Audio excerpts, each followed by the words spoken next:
Welcome to Sleepy Old World.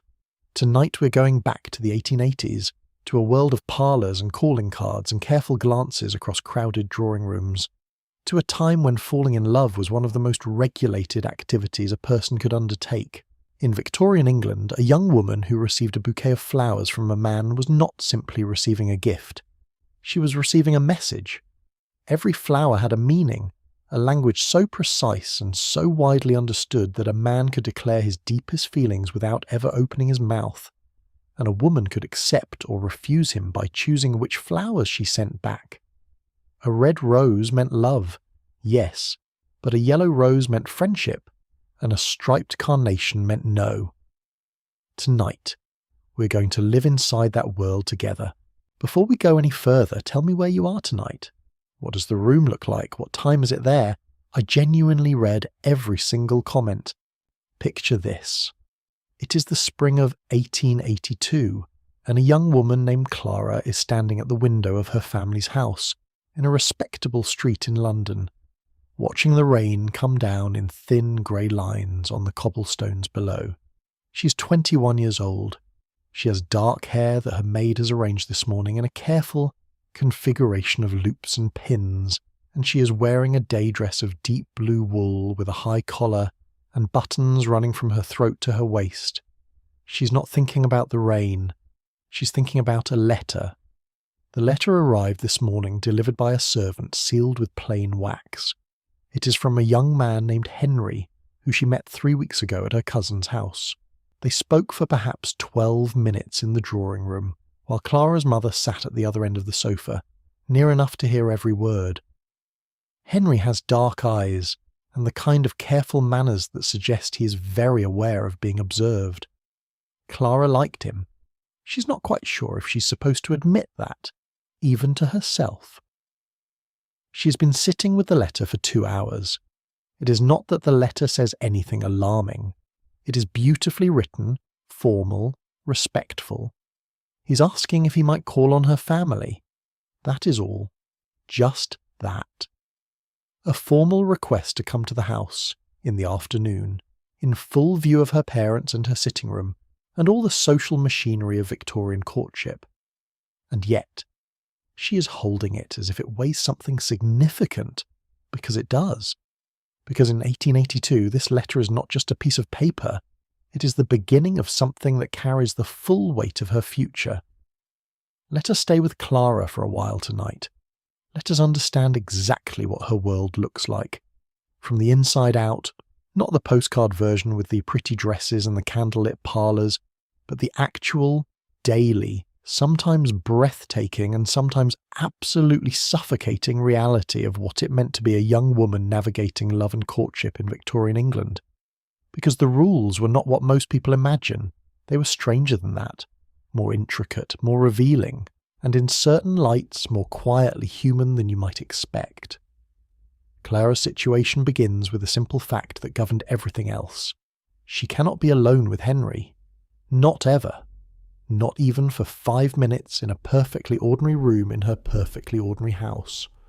Victorian courtship operated entirely in the presence of other people, a chaperone, a parent, a sister sitting with her embroidery nearby, some witness, always, to ensure that nothing happened that could not be openly described. This is the rule that shapes everything that follows, and it is worth sitting with for a moment, because it sounds like a simple restriction, and it is not simple at all. It is in a way the entire architecture of Victorian romantic life, the single load-bearing wall that everything else is built around. The reason the rule existed was not, or not only, a matter of Victorian prudishness. It was a matter of reputation, which in the 1880s was a real and fragile thing that functioned like currency. A young woman's reputation was the primary asset she brought to a marriage, and a marriage was, practically speaking, the primary means by which she secured her future. Not her intelligence, not her kindness, not her talent or her humour, though all of those things mattered in ways we will get to. Her reputation, her standing, whether the neighbourhood believed she was a good and respectable woman, and reputation, once damaged, did not recover easily. One afternoon alone with a man, even in the most innocent possible circumstances, could start a rumour. A rumour, once started, was almost impossible to stop, and once a young woman's reputation was in question, her marriage prospects narrowed sharply and immediately. This is what we mean when we say the stakes were real, not abstract social convention, actual material consequences for the rest of her life. Clara understands all of this the way she understands breathing. It is not a set of rules she consciously recites to herself. It is simply the shape of the world, the temperature of the air. She's been raised in it, and she cannot imagine most of the time that things could be otherwise. Her mother understood it before her, and her grandmother before that. The rules have the quality of nature rather than law. They feel inevitable. But here is what is interesting, and this is the thing I want you to stay with as we go through the evening together. Inside all those rules, inside all that carefully supervised propriety, love still happened. People still fell. Hearts still quickened in drawing rooms and across dinner tables and during formal afternoon calls, where everyone was on their absolute best behaviour. The rules did not prevent feeling. They just made feeling into a kind of secret, something carried in glances and letters, and the precise placement of a flower in a lapel. And sometimes the secret made everything more vivid. Let us go back to the beginning, to the way young people in 1882 actually encountered each other, because it was very different from the world we live in now, and understanding the structure of it helps everything else make sense. A young woman like Clara did not simply meet men, she was introduced to them. The formal introduction was the gateway to every social interaction, and it happened within a specific set of locations, each with its own rules and its own particular atmosphere. The drawing room, the dinner party, the afternoon call, the assembly room, the church social, the park occasionally, if the weather was fine and someone's family had a subscription to one of the private gardens, the concert hall, the tennis party, if her family was progressive enough and sporty enough to attend one. Each of these settings had its own social grammar, its own way of managing the encounter between young men and young women. And the encounters were always managed, always framed, always taking place within a structure that other people could see and evaluate and, if necessary, discuss at length. Clara was first introduced to Henry at her cousin Margaret's house, where Margaret had organised a small musical evening. About 12 people were invited. Everyone sat in arranged chairs in the parlour, while Margaret's younger sister played the piano, and a friend of the family sang 3 songs from an Italian opera. This is not a concert in any real sense. It is a social event wearing the clothes of a concert. The music is secondary. The point is to have a reason to gather. After the music, while the servants were bringing in tea, the introductions happened. Margaret's husband, as host, moved around the room making them. Clara, may I introduce Mr. Henry Ashworth? Henry, this is my cousin, Miss Clara Harwood. And they nodded. And they said good evening, and they spoke for those 12 minutes while Clara's mother maintained her position on the sofa, with the quiet vigilance of a person who is listening very carefully, while appearing to do nothing of the kind. 12 minutes is not much, but in 1882, 12 minutes in a drawing room with a suitable young man was actually a reasonably significant amount of time.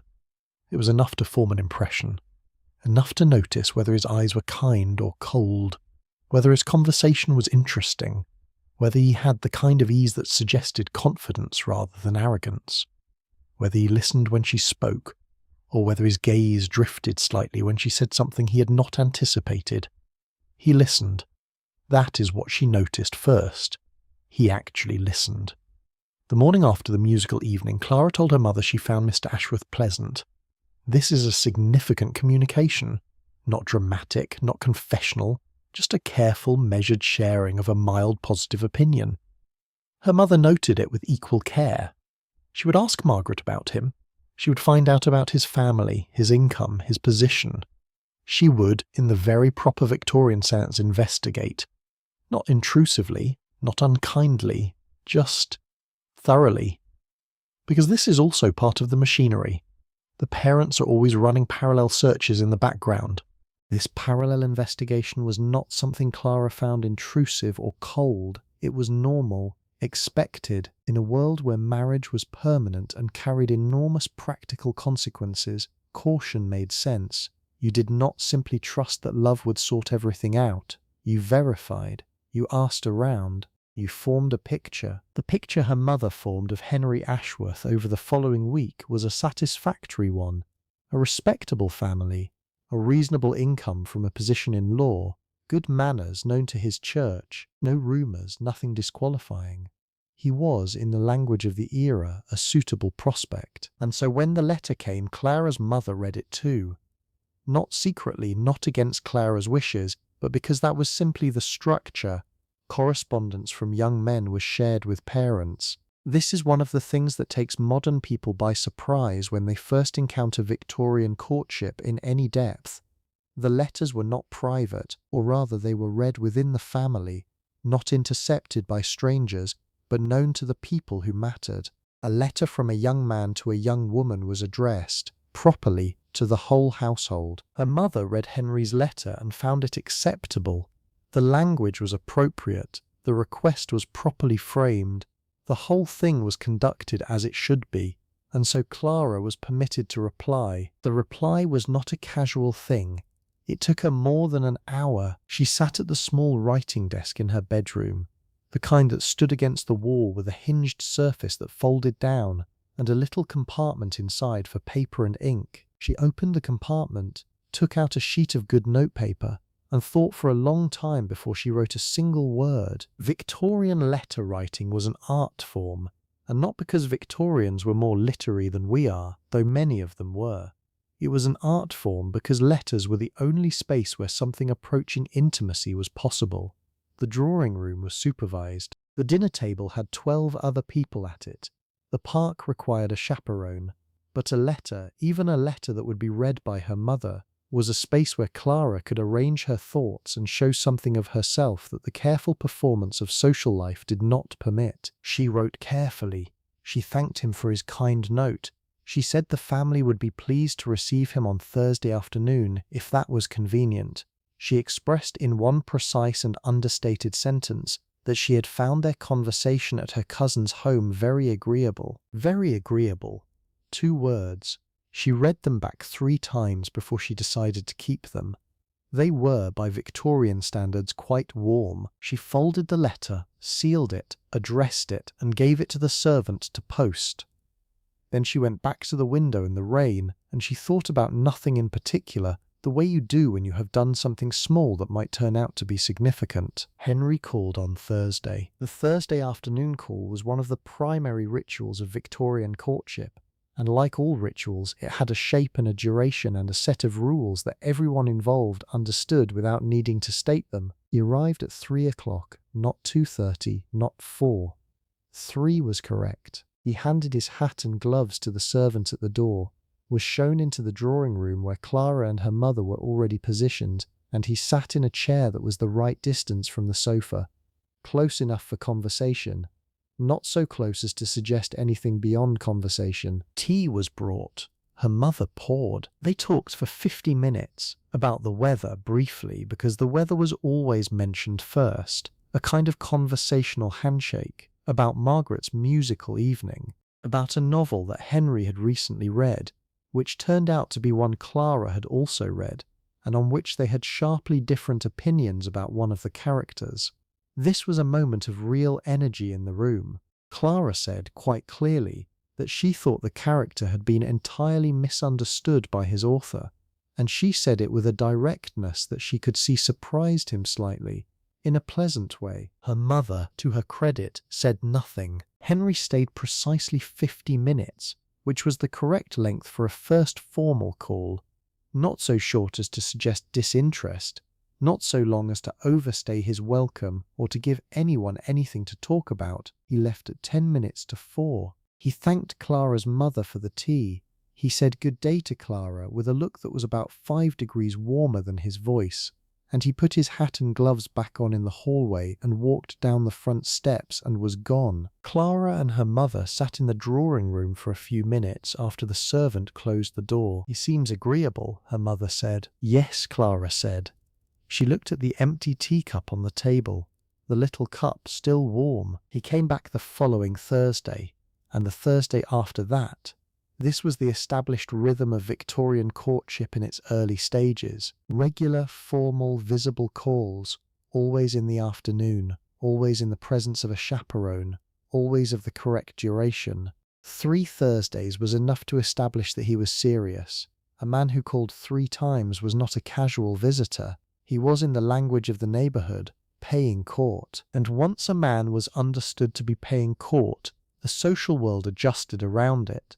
Clara's friends knew, her cousins knew, the neighbours, in the way that Victorian neighbours always knew things without being explicitly told, knew. She was being courted by a young man named Henry Ashworth. The information travelled quietly through the network of calls and letters and drawing rooms that constituted the social fabric. And with the information travelled the observation. This is the part of Victorian courtship that I think is most alien to us now and most important to understand, because it shaped every interaction Clara and Henry had in ways that are almost invisible from the outside. Everything they did was being watched and evaluated by their entire social world.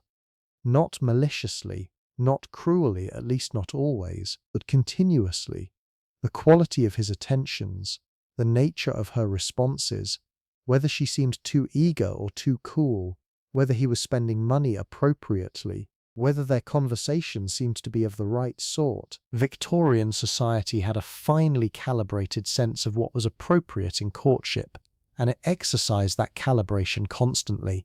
There is a set of letters from an 1880 diary, a woman writing to her sister about a neighbour's courtship, that captures this beautifully. She writes, "I saw Miss F walking in the park yesterday with young Mr. T and his mother. She seemed very at ease with him, almost too at ease. Mother says she is quite forward for a girl of her family, but I think it is simply confidence. She is clever. Whether he deserves her cleverness remains to be seen." That is the neighbourhood, doing its work, watching, assessing, forming opinions.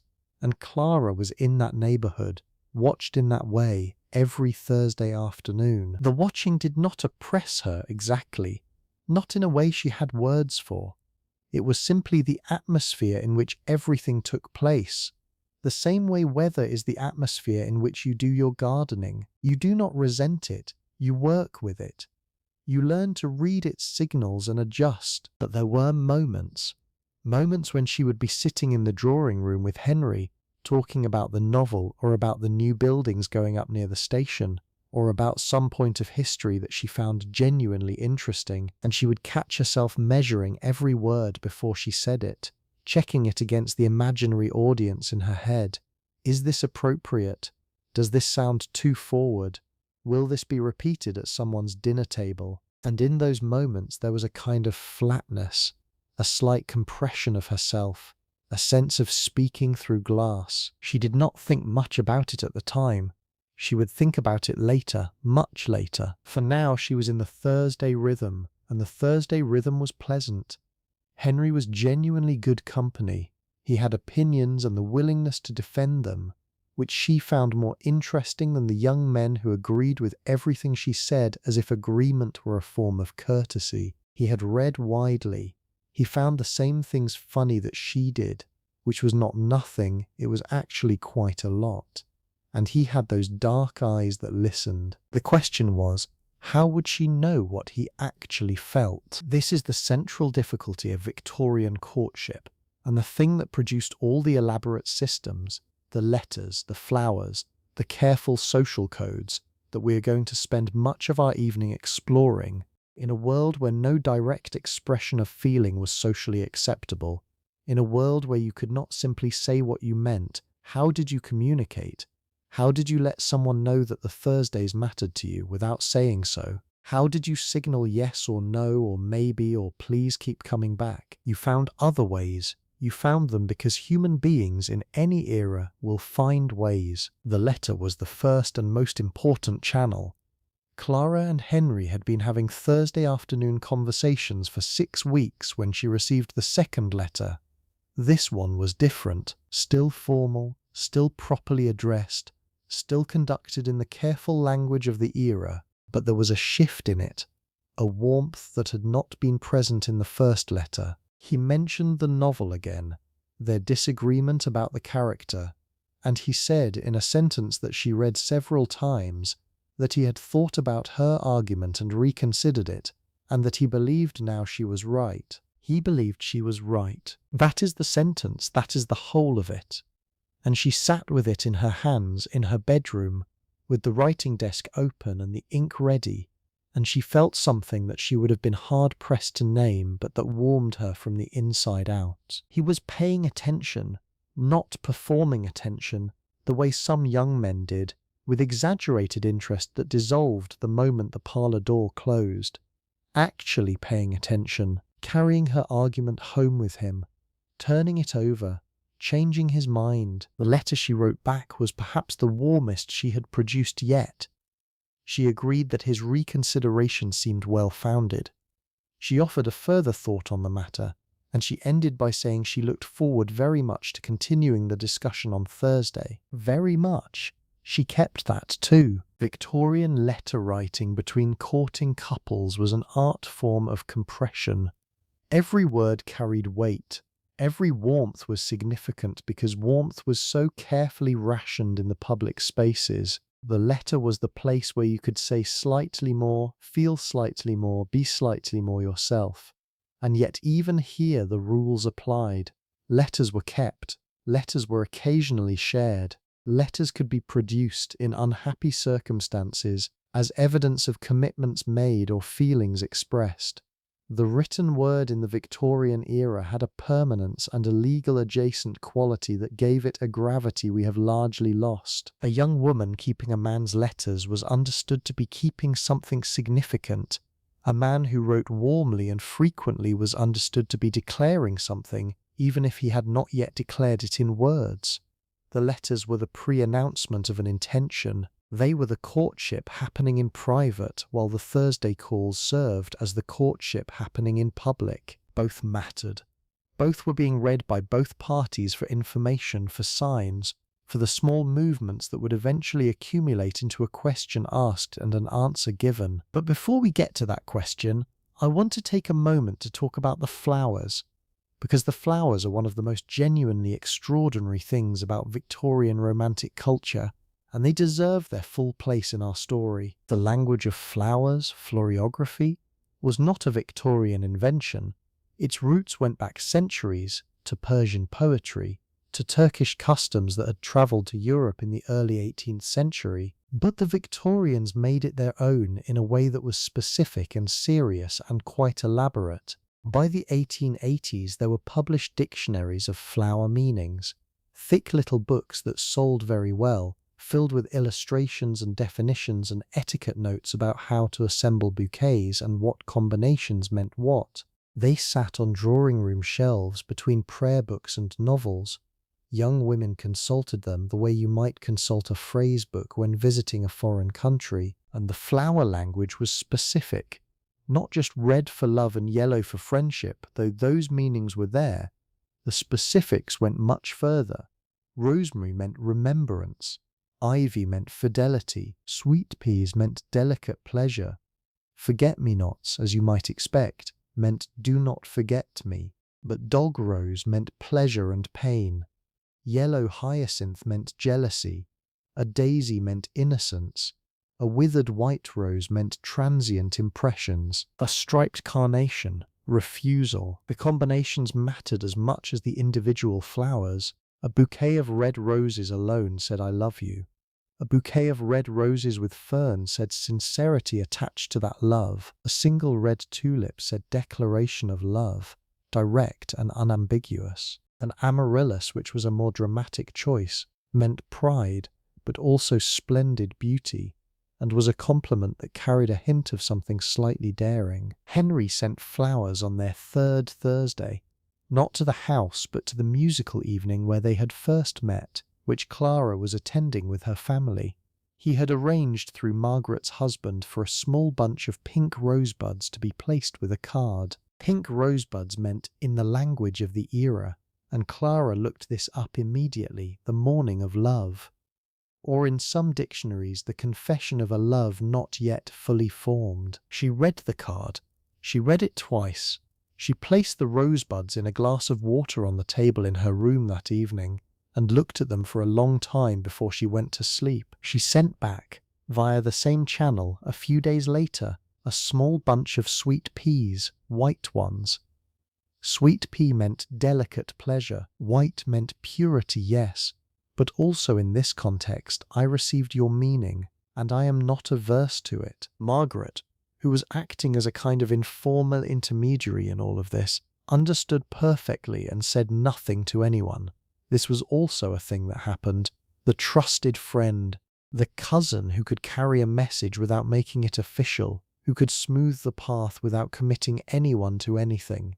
The Victorian romantic world ran partly on these small, trusted intermediaries, people who knew how to be helpful without being indiscreet. Clara did not speak to Henry about the flowers. Henry did not speak to Clara about the flowers. On the next Thursday they sat in the drawing room with her mother and talked about the expansion of the railway network and a concert that a mutual acquaintance had attended the previous week, and everything was exactly as it had always been, formal, pleasant, properly supervised. But something had shifted in the room. Both of them knew what the flowers had said.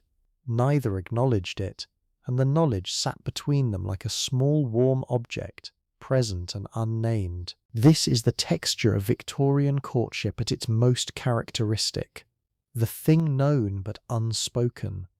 The channel running beneath the surface of the formal encounter. The whole elaborate apparatus of social performance resting on top of a very human interior life that it simultaneously masked and protected. Protected, yes. That is the word I want to use carefully. Because while the supervision and the rules could feel oppressive, and often did, they also provided something.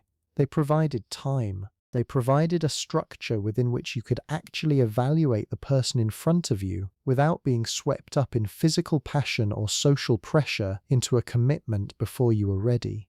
The Thursday afternoon calls, month after month, gave Clara a genuine sense of who Henry was. His opinions, his character, his patience or lack of it, his sense of humour, his fundamental attitude toward the world.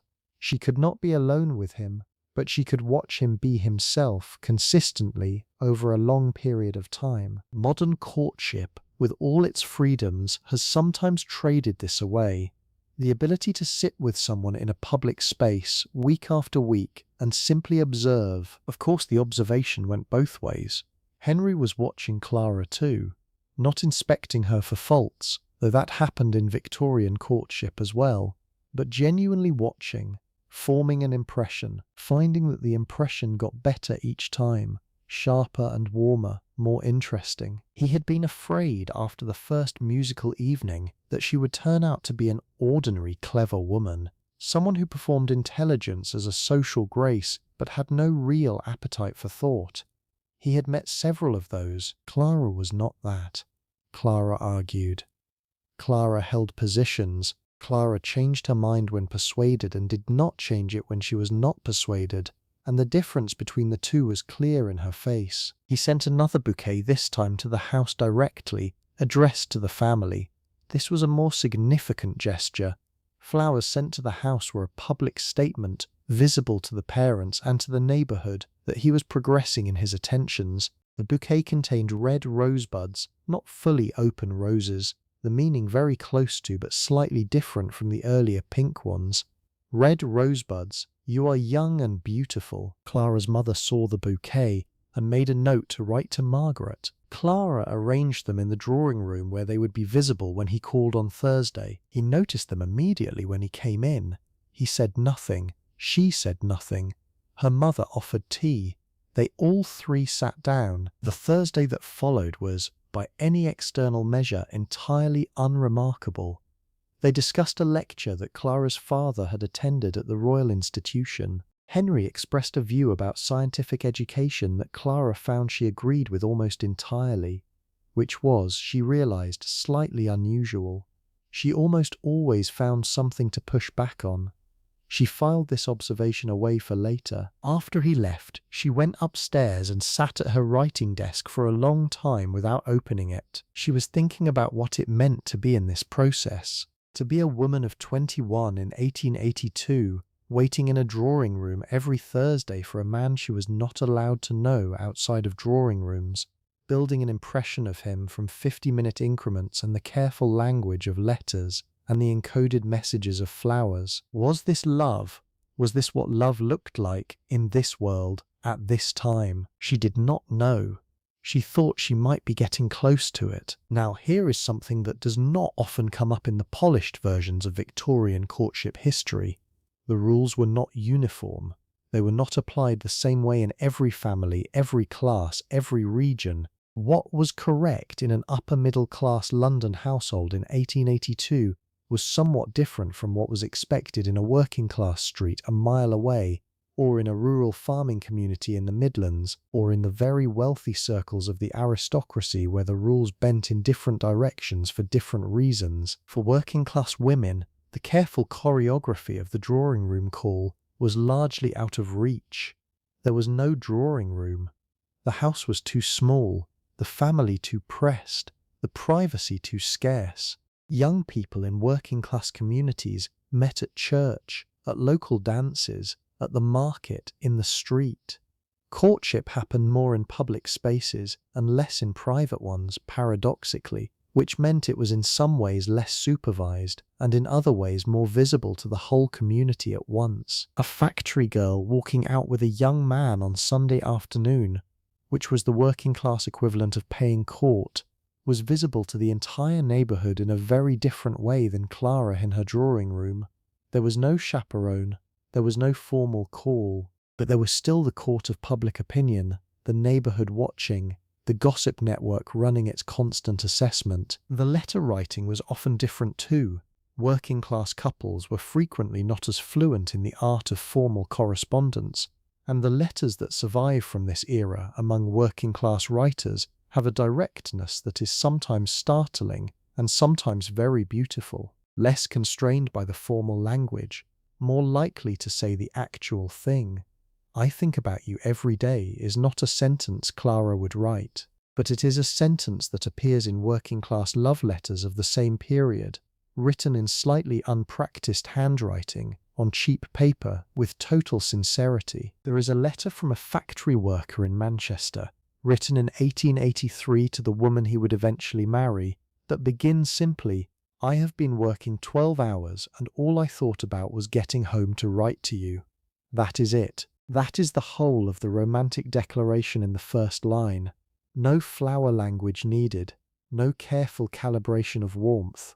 Just 12 hours and the one thought running through it. I find that letter genuinely moving every time I come back to it, because it is so undefended, because it does not know it needs to be defended. Upper-class courtship had its own deviations from the standard picture, mostly at the top of the social scale where wealth and title created different pressures. Among the aristocracy, marriage was even more explicitly a matter of family interest and alliance, and the young people involved had somewhat less say in who they ended up with. Not none, but less. The season, that elaborate ritual of London balls and dinners and presentations and country house parties that ran from roughly May to August every year, was designed as a marriage market with particularly refined decor. A young aristocratic woman making her debut was being presented to the entire upper-class marriage market simultaneously. She might attend 30 or 40 events in a season, each one offering new introductions, new opportunities to be assessed and to assess. The pressure was different from Clara's Thursdays. It was compressed and intense and very, very expensive. Families spent enormous sums ensuring their daughters were dressed and presented correctly. The stakes were enormous and highly visible, but even here, in the glittering machinery of the season, the basic rules held. No unchaperoned encounters, no unmediated correspondence, no private moments that could not be accounted for. The supervision was, if anything, more intense at the top than in the middle, because the consequences of a misstep were more dramatically visible. Which brings us to the consequences of a misstep. because not everything went according to plan. Not every courtship proceeded in the orderly manner that the rules imagined, and the question of what happened when something went wrong is one of the more revealing aspects of Victorian romantic life. The most feared misstep was what the Victorians called a compromising situation. A woman found alone with a man, the discovery or even just the rumour that something improper had taken place. This did not require anything actually improper to have happened. A closed door overheard by the wrong person, a carriage ride without a chaperone, a letter discovered that was too warm. Any of these could constitute a compromise, and the consequences for the woman were swift and serious. The man might be required to marry her. Might, if he was honourable and the families agreed. This sounds like a solution, but was frequently a disaster, because a marriage entered into under social pressure between two people who had not reached that point naturally, began with a grievance already built into its foundation. The woman married under compulsion to a man who had not freely chosen her. The man married under compulsion to a woman whose reputation had, in the eyes of society, been damaged. Neither party started well. If the man did not marry her, the consequences fell almost entirely on the woman. She was damaged goods in the brutal language of the era. Her marriage prospects narrowed dramatically. Her family's social position suffered. She might retreat from the social world, live more quietly, make a less advantageous marriage eventually, or not marry at all. This is why the rules were so serious. Not because Victorians were puritanical in some simple sense, because the consequences were real, material, and distributed with extreme unfairness. The man risked social criticism. The woman risked her future. Clara knew this. She had grown up knowing it without ever being told it directly, the way you learn the temperature of a flame without being burned. It was in the fabric of everything, in her mother's vigilance, in the social discussions she had heard all her life, in the stories told about this woman or that one who had been unfortunate. The word unfortunate doing an enormous amount of work in those conversations. And yet she did not live her life in terror of it. That is the other thing I want to say, because it would be wrong to describe Victorian courtship as simply oppressive and leave it at that. Clara did not spend her Thursday afternoons in a state of anxious performance. She genuinely enjoyed Henry's company. She enjoyed the letters. She enjoyed in a particular way the whole careful architecture of it. The sense that something was being built with patience and intention, not dashed together quickly and hopefully. There was a pleasure in the restraint that is hard to fully articulate. The pleasure of anticipation, the particular vividness of a glance that cannot become more than a glance, of a warmth in a letter that cannot be expressed more directly, of flowers carrying messages that both people understand and neither will speak aloud. The rules compressed the feeling, and compression sometimes intensifies. This was not universal. For many Victorian women, the rules were not pleasurable, but merely painful. The women who felt nothing for the man being introduced to them in drawing room after drawing room, who were told to accept or decline with minimal information and insufficient time, the women who had formed an attachment and were prevented from pursuing it by family disapproval or financial calculation, the women who were pushed into marriages of convenience with men they barely knew or did not like or actively feared. The Victorian romantic world contained all of these experiences, the genuinely happy courtships and the frankly miserable ones. The system did not guarantee joy, it only guaranteed a certain orderliness. And orderliness, as any honest historian will tell you, is not the same thing as happiness. But Clara, this particular Thursday evening in the spring of 1882, is sitting in the drawing room after Henry has left, with the red rosebuds in their vase and the warmth of a conversation about science and education still alive in the room, and she is not unhappy. She is in fact more than not unhappy. She is something she does not quite have a word for yet. Let us follow her for a while longer. Let us understand more of the world she is moving through. One of the things modern people find most surprising about Victorian courtship, when they look at it closely, is the role of the secret. Not the secret of something forbidden or shameful, but the small interior secrets that ordinary people keep when their emotional lives are not permitted full expression, the private knowledge that mattered enormously inside and showed nothing outside. Clara had a small box in the drawer of her writing desk. In it she kept Henry's letters, the 3 he had written so far, and a dried rosebud from the first bouquet he had sent.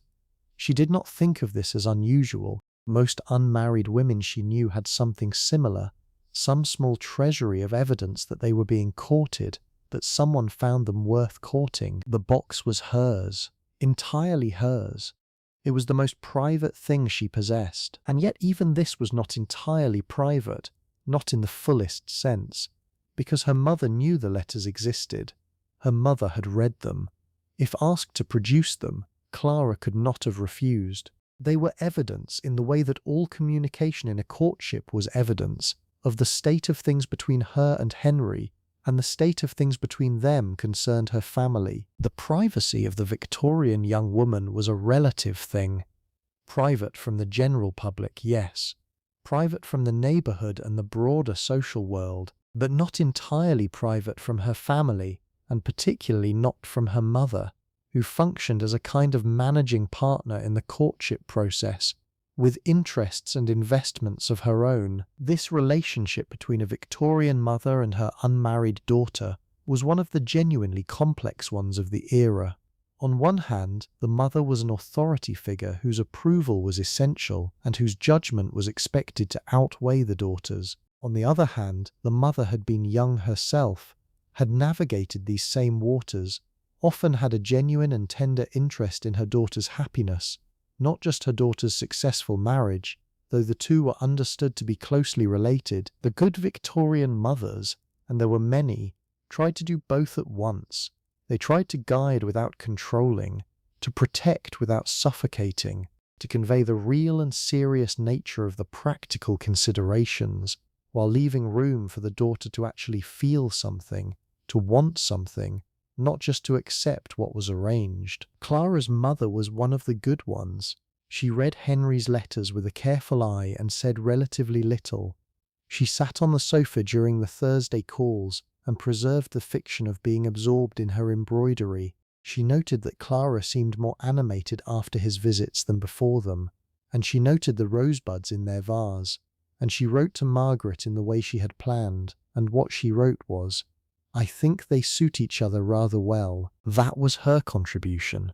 Quiet, observant, measured, not pushing, not obstructing, just watching the way good parents watch, and forming a view that she kept mostly to herself. Now, the gifts in Victorian courtship were one of the most finely calibrated social signals in the entire system, and they deserve more attention than they usually get, because they were not simply nice gestures, they were statements, they were, in their way, commitments, and the wrong gift, given too early or too extravagantly or outside the accepted list of appropriate items, could create problems that took considerable social energy to smooth over. The general rule was this: a man could not give a woman anything that touched her body.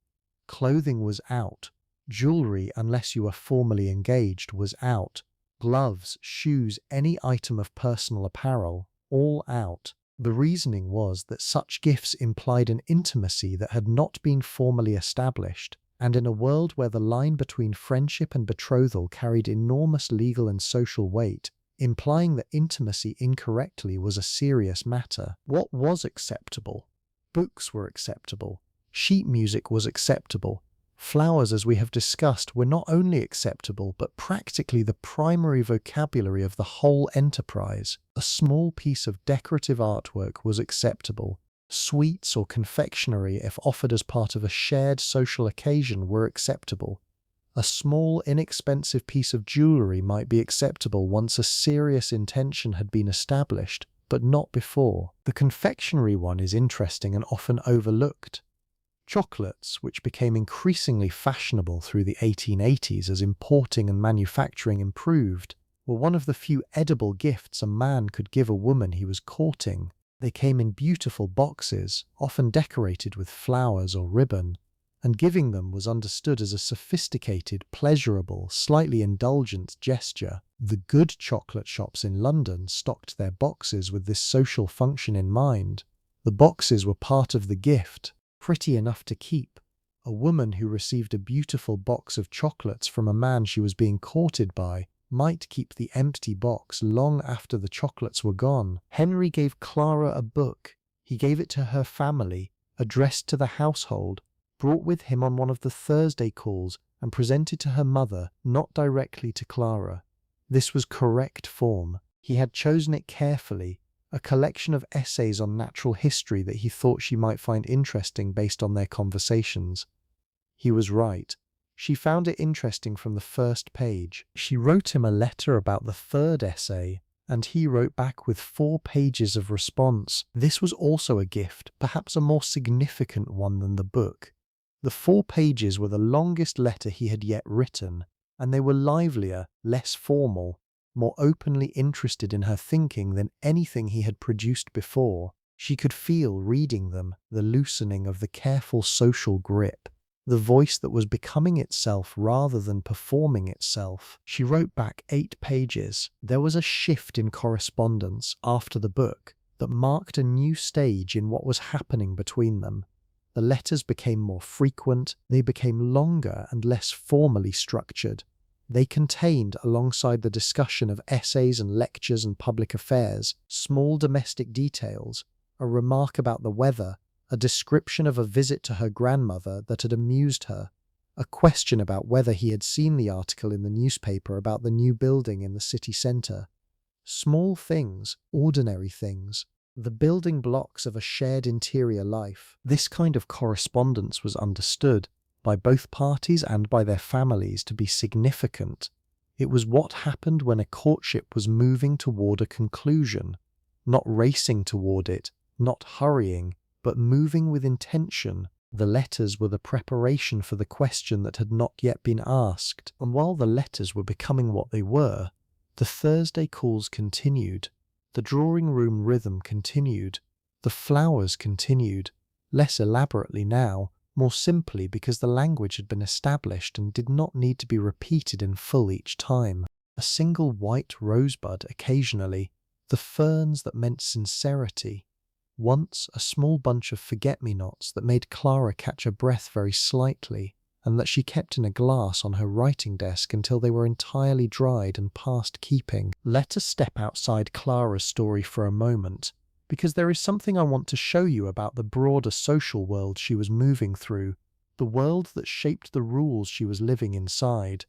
Because Victorian courtship did not exist in isolation. It existed in the middle of a society that had very specific things to say about women, about love, about marriage, about what a young woman was supposed to want and how she was supposed to want it. The Victorian era produced an enormous literature about women and marriage. Conduct books, etiquette manuals, medical texts, religious sermons, popular novels, magazine articles, all of them offering instruction, guidance, warning and prescription about what correct femininity looked like in the context of courtship and marriage. The volume of this material is staggering if you start looking into it. The Victorians were not people who left important social questions undiscussed. They discussed them at enormous length, in considerable detail, and with great confidence in their own opinions. What did this literature say? A great deal of it said that a young woman's primary purpose was to secure a good marriage, and that her conduct during courtship should be governed entirely by this purpose. Not her own happiness, not her own preferences, not her own judgment about the man in question. Her purpose, the social purpose of becoming a wife and mother in a respectable household, which was presented as the natural fulfillment of her nature and the highest good she could achieve. The conduct books of the era contain passages that make for genuinely uncomfortable reading now. One of them, widely read and frequently reprinted through the 1870s and 80s, advised young women never to express a strong opinion in the presence of a gentleman, as the appearance of strong opinions was unfeminine and likely to prove discouraging to the male temperament. Another warned against excessive reading on the grounds that a woman who read too much would develop a critical faculty that made her unsuitable for the domestic role. A third suggested that a young woman's greatest charm was her innocence of the world, and that she should cultivate this innocence carefully as one of her most marketable attributes. Marketable. The word appears more than once in these texts. Clara had read some of these books. Most young women of her class had, and she had the experience, which I suspect was common to many intelligent women of her era, of reading them and finding them simultaneously authoritative and slightly absurd. The authority came from the weight of the social world behind them, the confidence with which they were written, the fact that her own mother had grown up with similar instruction. The absurdity came from the gap between what the books described and what she actually was. She had strong opinions. She had a critical faculty. She had been reading voraciously since she was 10 years old, everything she could get her hands on, and she did not find that it had made her unsuitable for anything. What she had done very practically was learn to navigate, to have the opinions and exercise the judgment, but to choose carefully when and how to express them, to read a room, as we might say, and calibrate accordingly. This is not hypocrisy. It is the adaptation that people make when they live inside a system they did not design and cannot simply exit. Henry, as it turned out, would not have wanted her to suppress the opinions, but she did not know that with certainty until she tested it carefully over the Thursdays, and the testing was itself a kind of information. The way he responded to her pushback told her something essential about the kind of man he was. There is a diary entry from a woman named Helena, written in the 1880s, that describes this process with a clarity that I think about often.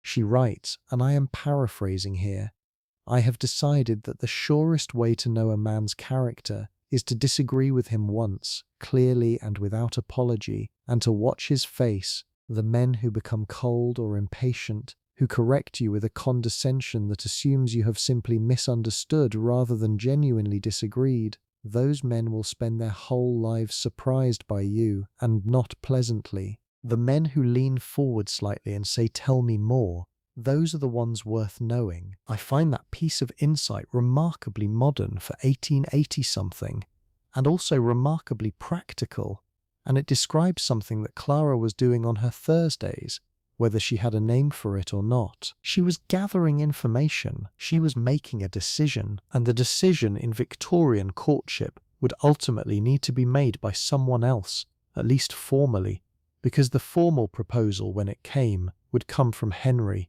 He would ask, she would answer. He might have spoken first with her father. Very likely he would have. The correct procedure was for a man who had reached a serious stage of his intentions to speak to the woman's father, or, if the father was absent, to her nearest male guardian, and to request permission to propose. This conversation would confirm that the family approved of the match, that the financial arrangements were acceptable, that there were no obstacles on the family's side. Then, and only then, would he speak to Clara herself. This procedure strikes many modern people as deeply wrong, and I understand why, because it was deeply wrong in a specific and important sense. It treated Clara as a property question. It made her father's approval a prerequisite for the question even being put to her. It assumed that the negotiation between men was the real transaction, and that her own response was, if not irrelevant, at least secondary. And yet, the women of the era found ways to exercise agency within it. A daughter who had made it clear to her father, in conversation, in letter, in the 100 small ways that family members communicate with each other, that she did not welcome the attentions of a particular man, could often count on that information being conveyed when the time came. A father who genuinely cared about his daughter's happiness, and many did, the Victorians were not monsters, would tell a suitor that his daughter did not appear interested, and the matter would end there without the woman having to face the rejection directly herself. This was, in a strange way, one of the protections the system offered. You did not have to reject someone to their face. The structure did it for you, which was both a relief and a removal of a certain kind of direct power. The power of speaking your own no. Clara was not thinking about no. She was thinking on a particular Tuesday afternoon in October of 1882 about yes. She was thinking about it because she had realized, somewhere in the middle of the previous Thursday's conversation, that the thought of the Thursday stopping was not a neutral thought. It was a loss, a specific felt loss. The thought of never again sitting in that room with the rosebuds and the tea and the conversations that ranged from railways to literature to the question of whether people would eventually be able to send messages by wire, the way Samuel Morse had demonstrated, but faster, further, from any place in the world. He thought they would. She was uncertain but intrigued. She was thinking that she wanted to continue being uncertain and intrigued in the company of this particular person for a long time. This realization arrived not with drama but with quietness, the way important things often do. Not a thunderclap, more like a door, already slightly open, swinging a little further in a warm wind. She went to the writing desk. She did not write to him. She wrote in her own journal, which was the most private document she possessed, the one place where the outer performance stopped entirely, and she was simply herself, thinking her own thoughts in her own voice. What she wrote was brief. She wrote, "I believe I am going to say yes." Then she closed the journal and went down to dinner. Let us now talk about something that runs parallel to all of this, something that was happening in the wider Victorian world while Clara and Henry were doing their careful dance in the drawing room. Because the 1880s were not a static moment in history, they were a time of real and significant social change, and some of that change was pressing on the institution of courtship itself, quietly around the edges, in ways that were not yet fully visible but were beginning to be felt. The question of women's education was becoming louder. Girton College and Newnham College had opened at Cambridge in the previous decade, admitting women students. Women were beginning to work in greater numbers in certain sectors, particularly teaching and nursing, and the clerical work that the growing Victorian bureaucracy was creating. The suffrage movement was not yet the force it would become, but it existed, with women meeting and writing and pressing for the vote in ways that were increasingly difficult to ignore. And these developments were doing something to the courtship landscape, even for women like Clara, who were not at the forefront of any movement. They were creating a slightly different atmosphere, a slight loosening, in certain circles, of the absolute certainty that a woman's only path was marriage. Not a revolution, not yet, just a slight opening of the door to other possibilities, other ways of being a woman in the world. Some women were choosing not to marry, not many and not without cost, because an unmarried woman of the middle class was largely dependent on her family and occupied an awkward social position that grew more awkward as she aged. But some were choosing it anyway, choosing careers, choosing independence, choosing to arrange their lives around something other than wifehood. This was not Clara's choice. Clara wanted to marry Henry, but she was aware, in the way that perceptive people are aware of the edges of their world, that the universe of choice was slightly wider than it had been for her mother's generation. And this awareness, even unspoken, even unexplored, gave her courtship a slightly different quality than it might have had 20 years earlier. She was choosing something, not simply being moved through a system. The distinction matters. There was also in the 1880s a growing body of writing about what marriage should actually be. Not just what it was, not just what it was supposed to be according to conduct books and social convention, but what it could be at its best. The companionate marriage, as historians have called it. The idea that a husband and wife could and should be genuine partners, genuine friends, people who were interested in each other's minds as well as their duties to each other. This was not an invention of the 1880s. It had been written about and argued for throughout the Victorian era, but it was becoming more common as an ideal, more openly articulated, more explicitly sought after. Henry, as it happened, had read some of this writing. His mother, who was a reader and a formidable person in her own right, had given him a copy of John Stuart Mill's essay on the subjection of women when he was 20 years old. He had read it and found it, on balance, largely persuasive, though he would not have said so in every social setting because it was still the kind of view that required a certain degree of context before it landed well. He had thought about it since in the particular way that ideas lodge themselves when you encounter them young. He thought about it in relation to Clara. He thought about what he wanted their marriage to look like if she would have him. He thought about the drawing room Thursday call and how much she had not said. How much he suspected she thought and felt that the structure of the encounter had not permitted to be expressed. He wanted to hear the rest of it. He wanted specifically to hear her argue about things when there was no need to be careful. He wanted her at dinner, across from him, saying what she actually thought. He wanted, in the language of the era translated into something plain, a companion. He spoke to her father in November. The conversation with her father was, by all accounts, brief and cordial. Her father was a quiet, methodical man who had observed the Thursdays without comment for 6 months, had been given a favourable report by his wife, and had formed his own view, which was that Henry Ashworth seemed to have the qualities most worth having, and the good sense to recognise them in his daughter. He gave his permission. He mentioned that Clara's feelings appeared to be engaged, which was useful information, and which he conveyed without a great deal of elaboration. Henry left the father's study feeling the particular combination of relief and renewed nervousness that comes with having cleared one obstacle and arrived immediately at a larger one. He asked Clara on a Thursday, not in the drawing room. Her mother, in a gesture of remarkable perceptiveness, had found a reason to be elsewhere in the house for a few minutes. She did not announce this. She simply quietly removed herself, and for the first time in 6 months Clara and Henry were alone in the drawing room, with the door open in the way that the door was always open, and the house going on around them and all the formal structure temporarily suspended. He stood. She remained seated for a moment and then stood too. He was, she noticed, very slightly nervous. She found this endearing and also steadying, the way someone else's nervousness can sometimes settle your own. He said what he said. He said it carefully and honestly and without the elaborate verbal performance that some proposals required. He told her he had thought of nothing but marrying her for the past 4 months. He told her he thought they would be well suited. He told her he hoped very much that she agreed. She said yes. Then they both stood there for a moment in the slight aftermath of it, neither of them quite sure what came next within the rules of the world they lived in.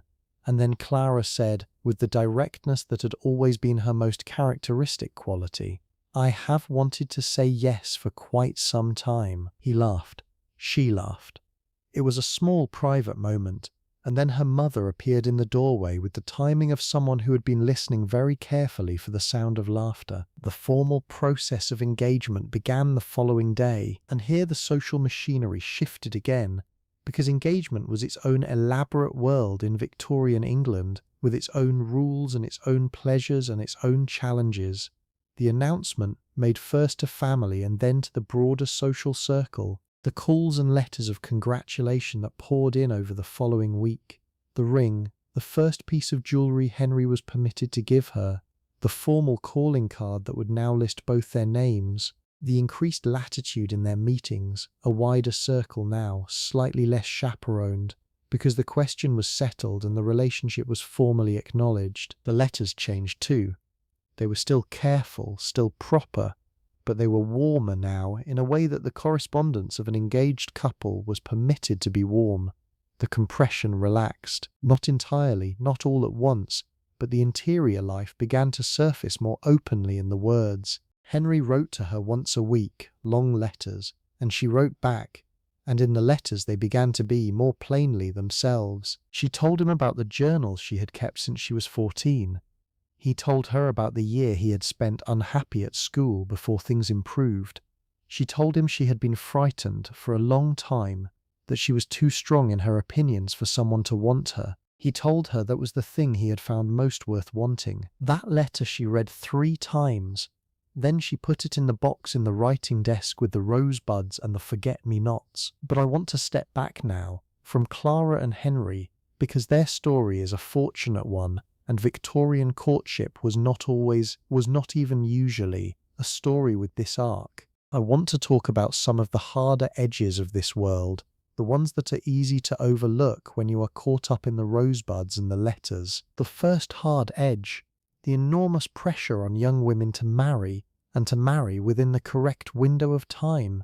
In Victorian society, a woman who was not married by her mid-20s began to accumulate a kind of social anxiety around her, a gathering question mark that grew more pointed with each year. By 30, an unmarried woman was considered, in the brutal social arithmetic of the era, a spinster, not a neutral term, a term that carried with it the implication of failure, of having somehow missed the necessary train. This pressure fell on women far more heavily than on men. A man who had not married by 30 was simply a bachelor, which carried no particular stigma and in some social circles a certain rakish charm. A woman in the same position was an object of speculation and some pity. Why had no one chosen her? What was the matter with her? These questions were not always voiced, but they were present, and women felt them. The pressure produced in some women a desperate quality to the courtship process that worked against them. The anxiety was visible, the eagerness was visible, and Victorian society was not kind about visible eagerness in women. It was read as a lack of worth, a sign that the market had assessed her and found her wanting, which made others less likely to assess her well. This was of course a trap. The less secure you were, the harder it was to appear secure, and the appearance of security was one of the social prerequisites for attracting a match. The whole thing was designed in a way that favoured the confident and punished the vulnerable. The second hard edge, the enormous inequality of the information available to the two parties. Henry knew his own income, his own debts, his own history, his own character. Clara knew what the social network had been able to find out about him, which was considerable but incomplete. She could not know, without being told, whether there were debts she was unaware of, whether there were habits or temperamental qualities that the formal social setting of the drawing room would never reveal, whether the patience and kindness he showed in 50-minute increments would hold up under the pressure of daily life. Victorian women navigated this uncertainty with a combination of careful observation, trusted intermediaries, and, often, prayer. The prayer was not nothing. In the absence of full information, hope was a reasonable strategy, but the uncertainty was real, and the consequences of a misjudgment were permanent, because divorce was so difficult and so stigmatizing in the Victorian era that it barely functioned as an option for most people. You made your choice with the information you had, and then you lived inside it. The third hard edge, the class rigidity of the whole system. Victorian courtship was calibrated very precisely to social station. Marriages were expected to happen within class, or very close to it. A working-class woman who attracted the attention of a middle-class man was in an ambiguous position that carried both the possibility of social advancement and real social risk. A middle-class woman who attached herself to a man of lower class was considered to have diminished herself, regardless of his personal qualities. These rules were enforced not by law but by society, which meant they were enforced by family, by neighbourhood, by the accumulated weight of opinion and expectation, and the simple fact that a couple who married across class lines would spend much of their married life navigating the discomfort that created in their social world. Love did cross class lines. It did so regularly and sometimes with full success, but it did so against the grain, and the grain was always there. The fourth hard edge, and perhaps the most significant one for daily life, the narrowness of the space available for women to understand their own feelings before they were expected to act on them.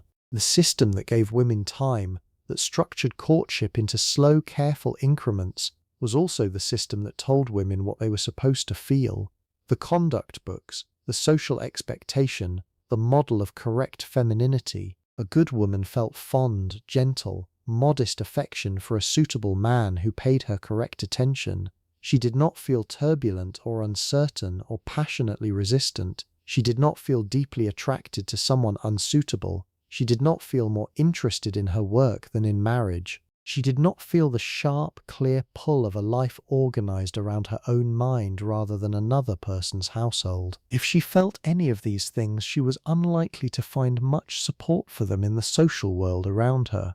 She might find it in books, occasionally in the novels that were the primary entertainment of middle-class women, and that often told stories more honest than the conduct books were. George Eliot, writing in the decades just before our story, had created women characters whose inner lives were complex and sometimes tragic precisely because the world did not have adequate room for what they felt and wanted.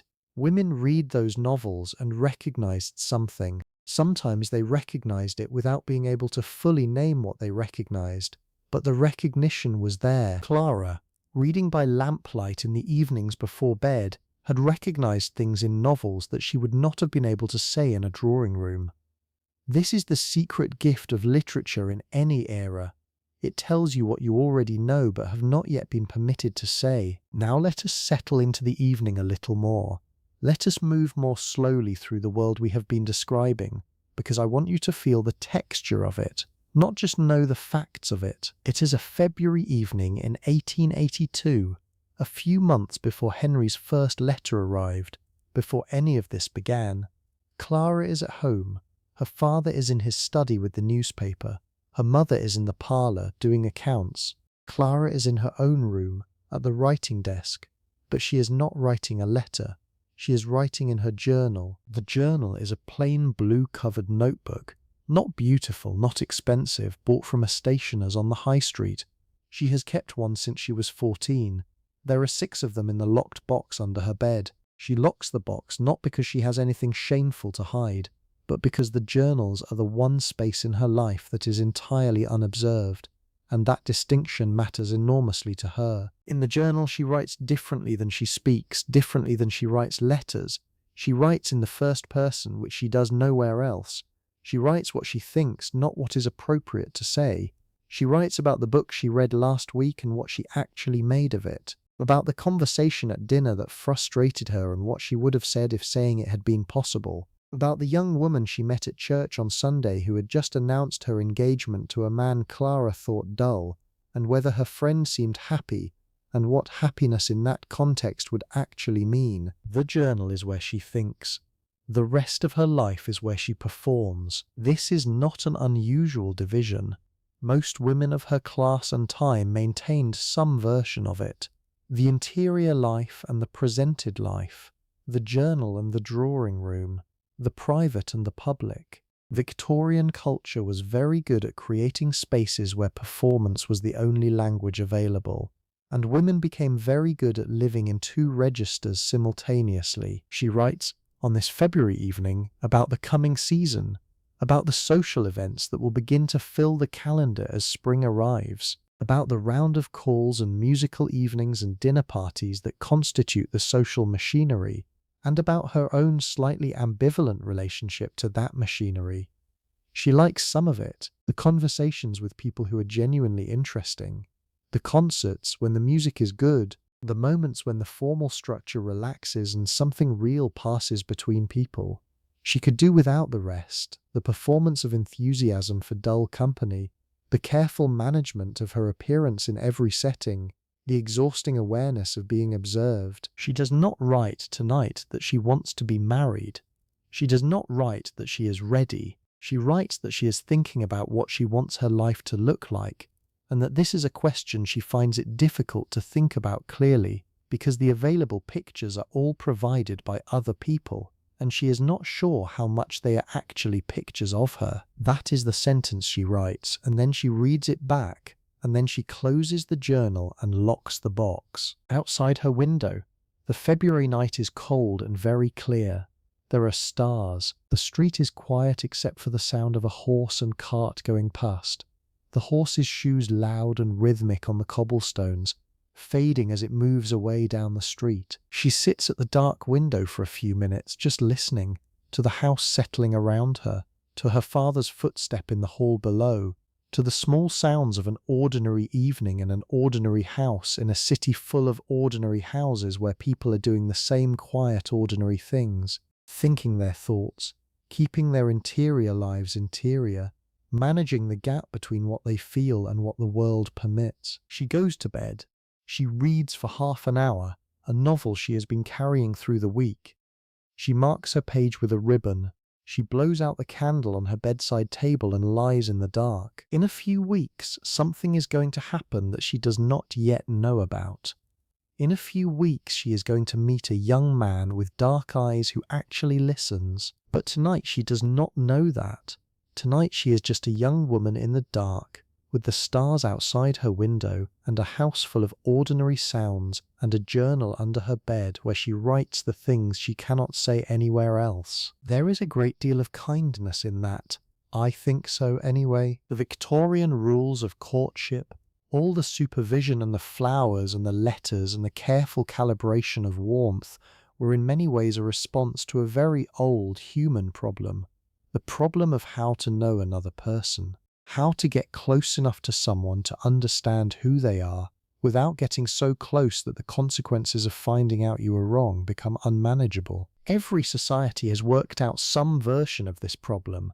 Ours has not, I would argue, solved it any better, just differently. The failure modes are different. The heartbreaks have a different shape. But the underlying difficulty remains. You are trying to know someone who is inevitably partly a stranger to you, and you are doing it under conditions that make complete honesty difficult on both sides. The Victorians chose a system that was slow and supervised and public. It was imperfect. It was in many ways unfair. But it produced, at its best, something that I think deserves a little credit. It produced people who had genuinely observed each other over long periods in a range of social settings before making a permanent commitment. It produced people who had written each other long letters and had in those letters found out whether the other person's mind was interesting to them. It produced, sometimes, the kind of companionate marriage that is built on a real foundation of knowing and being known. Clara and Henry would have, as it happened, a long marriage. They would have 3 children and a house that was always full of books. She would keep her journals all her life. He would read some of them with her permission after she died, and he would say to his daughter that reading them was like hearing her voice again in every room. The intelligence and the directness and the slight frustration with the world as it was arranged, and the stubborn persistent hope that it could be arranged better. But that is later. For now, let us stay in the 1880s, in the drawing room, in the slower time. Let us think about the secret signals, the ones that ran underneath the formal surface of everything, and that are one of the most charming and most revealing aspects of Victorian romantic life, because people find ways. They always find ways. You can supervise the drawing room, you can read the letters, you can position the chaperone on the sofa. You cannot prevent the glance across a dinner table that says everything neither party is allowed to say. You cannot stop the small, deliberate gesture, a handkerchief accidentally dropped where only one person will think to retrieve it, a book lent with a page turned down at a particular passage. You cannot legislate the way 2 people position themselves in a crowded room, always aware of where the other one is, always slightly oriented toward each other like plants toward light. Victorian couples developed a rich vocabulary of small signals, some of which were formalized and widely understood, and some of which were entirely private, invented between 2 particular people in a particular drawing room on a particular Tuesday, and meaningful only to them. The fan language is a famous example. Victorian women carried fans, particularly in warm weather and at formal events, and the fan was understood to be a communicative object. Fanning quickly meant I am independent. Fanning slowly meant I am married or engaged. Drawing the fan across the cheek meant I love you. Dropping the fan was an invitation to pursue. Placing the fan on the left ear meant I wish to be rid of you. Opening and closing the fan slowly meant I want to kiss you. There are guides to fan language printed in the Victorian era, small booklets that were sold in the same shops that sold the flower dictionaries. Whether every Victorian woman used every one of these signals with full awareness of their code is another question. The guides may have been more aspirational than descriptive, but the underlying principle was real. The fan was a prop, and props could carry meaning, and meaning could travel through a crowded room without a word being spoken. The handkerchief had its own sub-language, less elaborate than the fan but equally present. A handkerchief drawn across the lips meant desire to be acquainted. Folded meant I want to marry you. Placed in the left hand meant I am reserved for another. The specific interpretations varied between different published guides, which must have created some interesting misunderstandings in the drawing rooms. Outside the published codes, couples invented their own. There are diaries and letters from the era that document these private systems, the things that meant something only to us, only here, only now. A particular way of placing a book on a table, a specific flower included in a letter with no explanation of what it meant, its meaning a secret shared between two people and no one else. A glance that lasted half a second longer than the social occasion required, which both of them noticed and neither acknowledged, and which was everything. These private languages are, I think, among the most touching things about Victorian courtship. Not because they are clever, though they are. Not because they were necessary, though they were. But because they are evidence of how hard people worked to reach each other, how determined the human impulse toward connection is, even when the world arranges obstacles in its path. Even when the chaperone is on the sofa and the letters are read by the mother, and the drawing room door is always open. Two people who want to communicate will communicate. They will invent the language they need. They will drop the handkerchief and notice the way it lands. They will send the flowers with the exact right meaning and hold their breath waiting to see what comes back. That is very human. It is more human maybe than any of the rules that surrounded it. Let us come down now a little. Let us slow the pace even further and settle into the ordinary daily rhythms of the Victorian world, because courtship did not happen in isolation from everything else. It happened inside a daily life that had its own texture and weight, and understanding that daily life helps everything else make sense. Clara's mornings began, in the winter months, in the dark. She woke to the sound of her maid, a girl named Alice, moving through the room, drawing the curtains, bringing the hot water for washing. The room was cold until Alice had built up the fire, which she did quickly and efficiently, kneeling before the grate with practiced movements. Clara lay in bed for a few minutes, listening to the small sounds of the house waking around her. The cook downstairs in the kitchen, her father's study door, the particular morning sounds of a household coming into motion. She dressed with Alice's help, which was necessary for the more complex elements of the process. The corset, which in her case was laced comfortably rather than tightly, providing structure without restricting movement significantly. The petticoats, the required layering under the outer dress. The dress itself, which in the day-to-day of a home morning might be simpler than a formal visiting dress but was still a considered choice. The hair, which Alice was skilled with, arranged in the morning style appropriate for a young woman of Clara's age and station. The whole process took roughly 40 minutes. This was not unusual. Victorian women allocated this time every morning as a fixed, inevitable part of the day, the same way they allocated time for meals. Getting dressed was not a quick activity and was not meant to be. It was a form of preparation, a daily act of becoming the person the world expected to encounter. Breakfast was a family meal in Clara's house, her father at the head of the table with his newspaper and his strong tea, her mother managing the domestic details with the quiet efficiency that ran the whole household, Clara eating and listening and occasionally contributing to the conversation, which in the morning was generally domestic and practical. What needed to be done today? Who was calling? Whether the grocer had sent the right order. After breakfast, her mother received the cook for the morning domestic conference. This was a daily ritual in middle-class Victorian households, the mistress of the house and the cook reviewing the day's meals, the household provisions, anything that needed to be ordered or arranged. It could take 20 minutes or an hour, depending on the complexity of the week. Clara was beginning to be included in some of these discussions, because this was the kind of knowledge a young woman was expected to acquire before her marriage, and her mother was, consciously and practically, preparing her for that eventual role. She did not love this process. She found the management of household accounts less interesting than the management of, say, the essay questions in the book Henry had sent, but she was not uninterested in it either. There was a real skill involved in running a household, a kind of organisational intelligence that she could respect even when it was not the thing she would have chosen to spend her mornings on. The mid-morning was, depending on the day, for sewing or letter writing or reading or household tasks.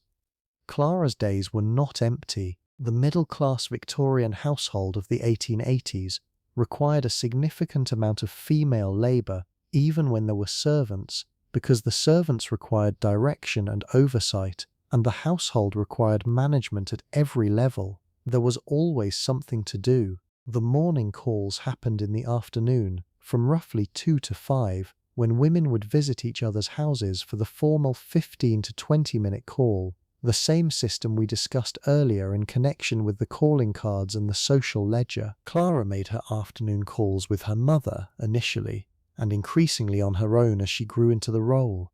She had her own set of cards. She kept her own social ledger, the mental tracking of who had called and who was owed a return visit, which ran in the background of her mind like a quiet calculation. The evenings were family time and then social time on the evenings when they had engagements.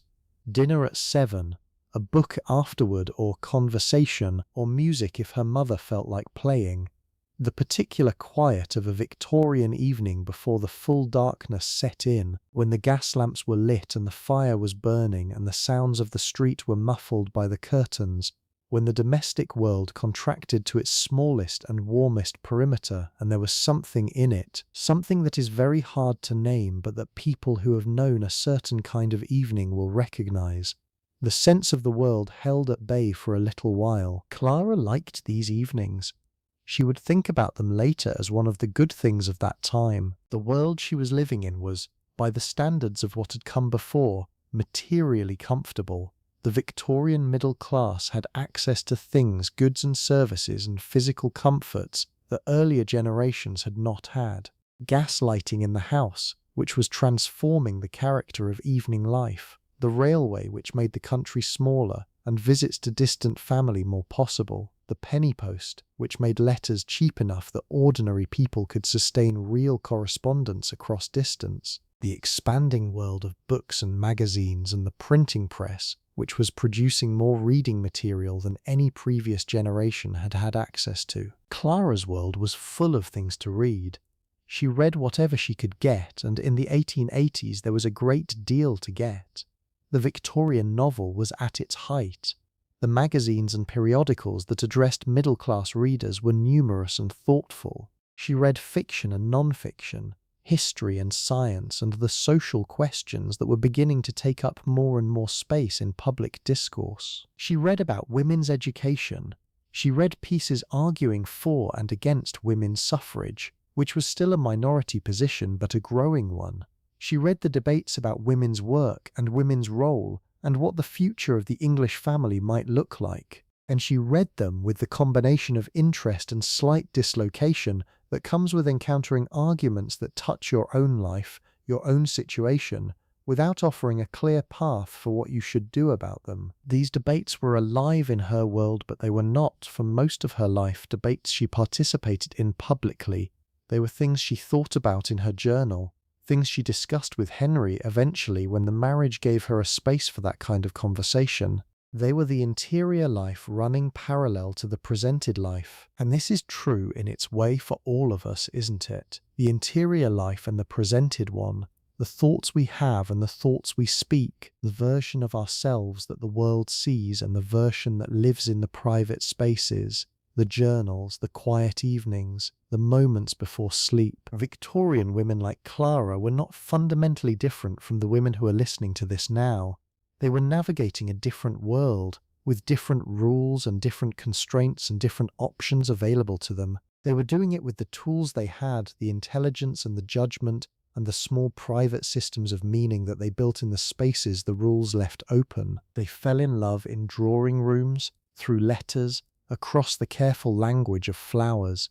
They found each other through 12-minute conversations and 50-minute Thursday calls, and the slow accumulation of information about who a person actually was when the social performance relaxed. They made their choices with incomplete information and held their breath and hoped. And sometimes it worked. Sometimes it worked beautifully, the way things that require patience and care sometimes do, with a solidity to them that quick and easy things do not always have. It is late now. The house is quiet. In this imagining, in this place we have been spending the evening together, Clara is already in her room, her journal closed, her candle nearly burned down. Henry is across the city, perhaps, in his own rooms, reading the letter she wrote him this week, the one about the third essay in the natural history collection.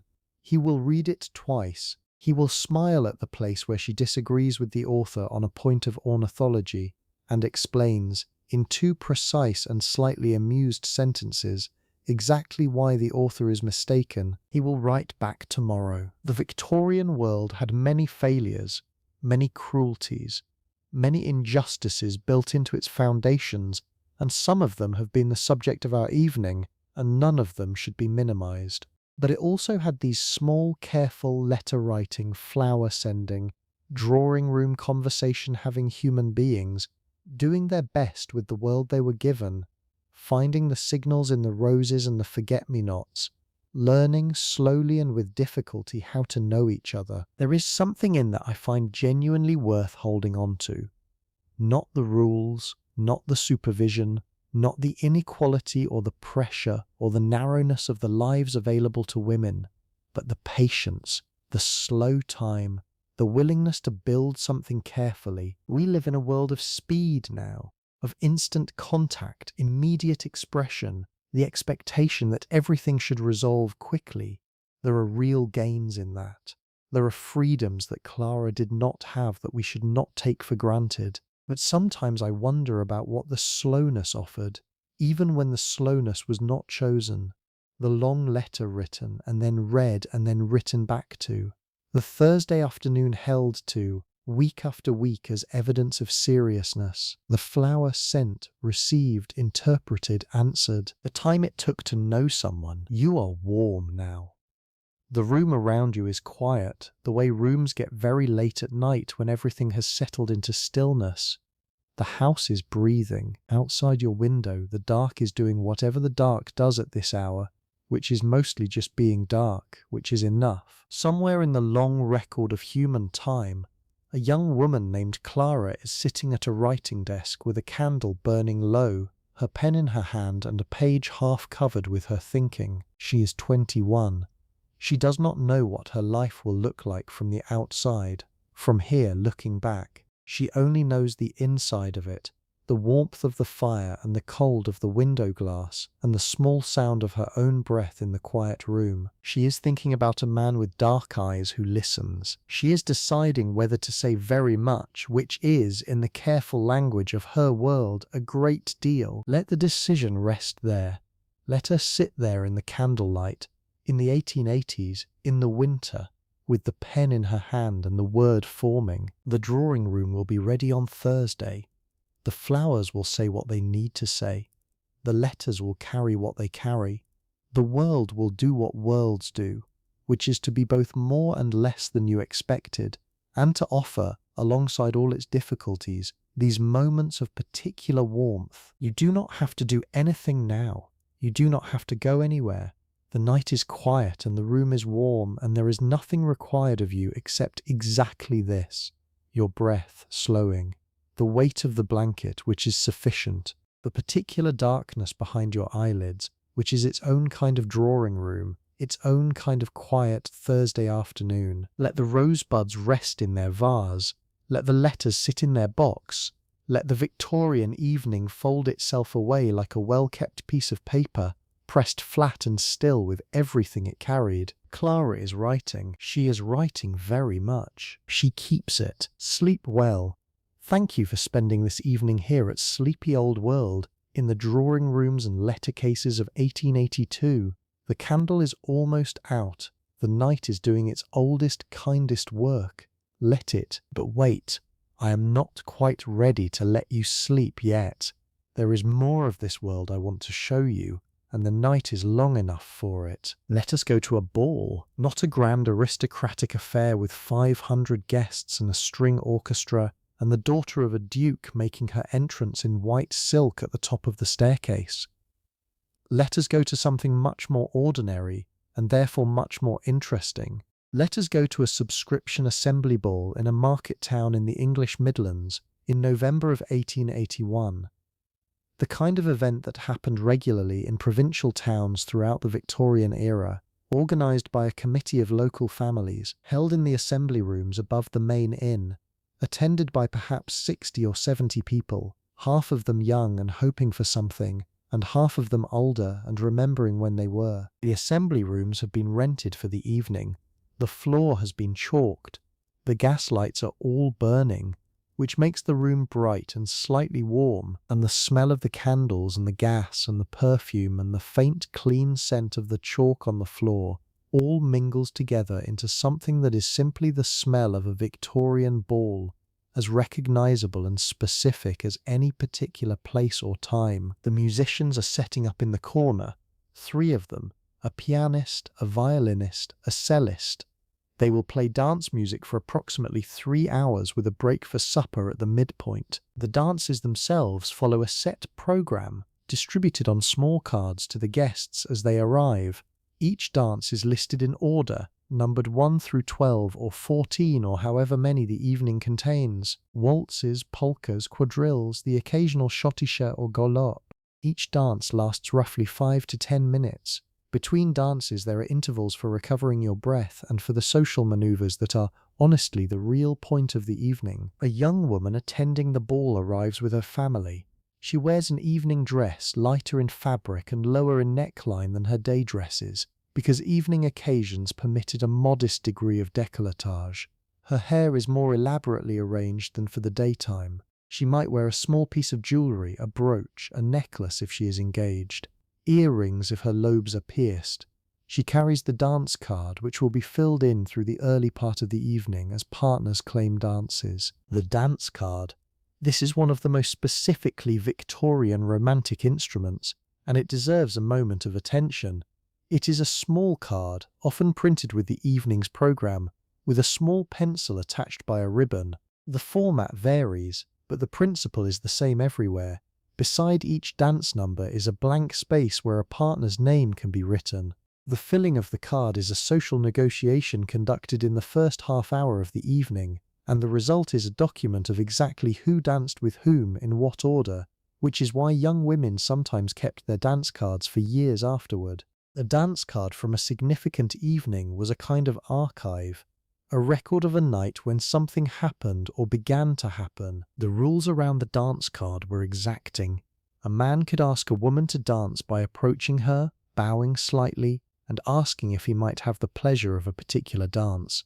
If she was willing, she would allow him to write his name beside that dance number. If she was not willing, she could say with perfect social grace that she was sorry but that dance was already engaged.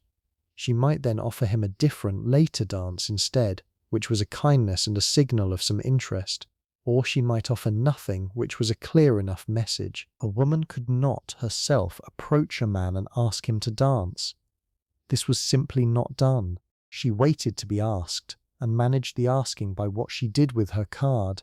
Who she allowed to see it was not yet filled, who she positioned herself near, how available she made herself appear to the approach. This is frustrating to modern sensibilities, and I understand why. The passivity required of Victorian women in this setting was real, but within the passivity there was considerable active management, because a woman who was skilled at the social choreography of a ball could effectively direct the outcome without ever making a direct move. She could be where the man she preferred would see her available card. She could save the dances she was most interested in having with the right person. She could, through the careful arrangement of her evening, create the conditions for what she wanted without appearing to have sought it. It is a skill, a genuinely complex one, and Victorian women who had been going to balls since they were 17 had had years to develop it. Clara attended her first ball at 17 and had by 21 become reasonably fluent in the social grammar of the assembly room. She knew how to fill her cards strategically, leaving certain dances blank until the right moment. She knew how to position herself so that she was visible to people she wanted to speak to, and slightly less visible to people she did not. She knew that the supper dance, the dance immediately before the break for supper, was the most significant dance of the evening, because the man who asked you for the supper dance would take you into supper and sit with you during the break, giving him far more time with you than a single dance provided. The supper dance was where serious intentions were displayed. At the assembly in November of 1881, a young man she did not know asked her for the supper dance. He was not from the town, he was visiting a local family, and he had been introduced to her earlier in the evening by the host. He was pleasant enough. She said yes because saying no required a reason, and she did not have one. They danced.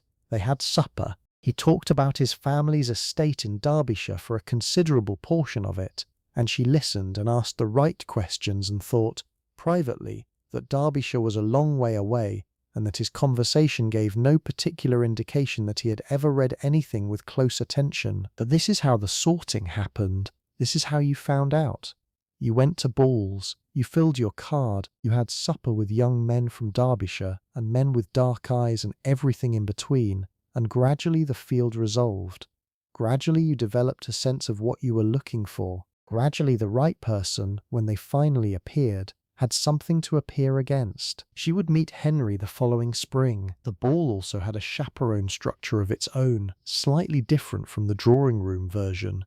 A young woman was not left entirely unchaperoned at a ball, because a ball was in some ways a more charged social environment than a Thursday afternoon call. The proximity of dancing, the warmth of the room, the particular energy of an evening event with music and movement. A mother or aunt or older female friend was present, sitting with the older guests against the wall, watching the dancing, keeping track of which dances her charge was dancing with which young man. A young woman was not supposed to dance more than twice with the same partner in one evening. This was the famous two-dance rule, and it was very widely observed, because dancing 3 times with the same man was understood to be a public declaration of a much more serious attachment than 2 dances indicated.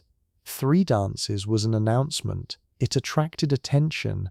It would be discussed in the supper room and mentioned in letters written the following day. A woman who danced 3 times with a man was, by the informal counting of Victorian social arithmetic, practically engaged to him. This was both an absurd and a quite ingenious rule, when you think about it. It meant that the dances had to be chosen carefully. You could express significant interest in someone with 2 dances, strategically chosen. You could signal the depth of that interest by which 2 dances you gave him, the supper dance being the clearest signal of all. And you could do all of this within the formal structure, without crossing any line. The waltz deserves a specific mention here, because it occupied a particular place in Victorian ballroom culture that reflects the broader tensions we have been discussing. The waltz was, by Victorian standards, an intimate dance. The man and woman faced each other. His hand was at her waist. Their bodies came physically closer together than any other socially sanctioned context in the Victorian world permitted. They moved together in time for several minutes. This was considered by some rather daring. Earlier in the century, the waltz had been genuinely controversial, seen as indecorous, too European, too physical.